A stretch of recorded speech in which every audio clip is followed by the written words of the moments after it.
Hello, നമസ്കാരം. ഇന്ന് കുട്ടികളെയും മുതിർന്നവരെയും ഒരുപോലെ അലട്ടുന്ന പെയിൻ ശല്യത്തിന് 100% എഫക്റ്റീവ് ആയിട്ടുള്ള ഒരു പഴയകാല ഔഷധക്കൂട്ട് തയ്യാറാക്കാം. ഇതിനായി ബന്ദിപ്പൂവ്, കതിരോടുകൂടിയ തുളസി, പനിക്കൂർക്ക, ആര്യവേപ്പ് എന്നിവ എടുക്കുക. എന്നിട്ട് അടികട്ടിയുള്ള ചീനച്ചട്ടിയിലേക്ക് ആവശ്യത്തിന് വെളിച്ചെണ്ണ ചേർക്കുക.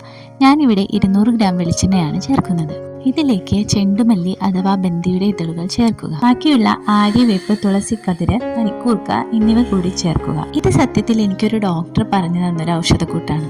ഇതിൽ ചേർത്തിരിക്കുന്ന ആര്യവേപ്പാണ് പെയിൻ ശല്യത്തിന് മോസ്റ്റ് എഫക്റ്റീവ് ആയിട്ടുള്ള ഒരു ഔഷധം. ഇത് തലയിലുള്ള പെയിനിനെ നശിപ്പിക്കാനും പുതിയ പെയിൻ പെറ്റുപെരുകുന്നത് തടയാനും സഹായിക്കുന്നു. കൂടാതെ ചൊറിച്ചിൽ തടയാനും ഇത് വളരെ എഫക്റ്റീവ് ആയിട്ടുള്ള ഒരു ഔഷധമാണ്. ഇനി അടുത്തൊരു പ്രകൃതിദത്ത ഇൻഗ്രീഡിയന്റ് ആണ് ചെണ്ടുമല്ലി അഥവാ ബന്ദി. ഇത് തലയിലുണ്ടാകുന്ന ചൊറിച്ചിലിനും പെയിൻ ശല്യം മൂലം ഉണ്ടാകുന്ന മുറിവും തടയാനായി സഹായിക്കുന്നു. എണ്ണ ഏകദേശം ഇത്രയും മൂത്ത് വരുമ്പോൾ ചട്ടി വാങ്ങി അരിച്ച് നമുക്ക് ഉപയോഗിക്കാവുന്നതാണ്.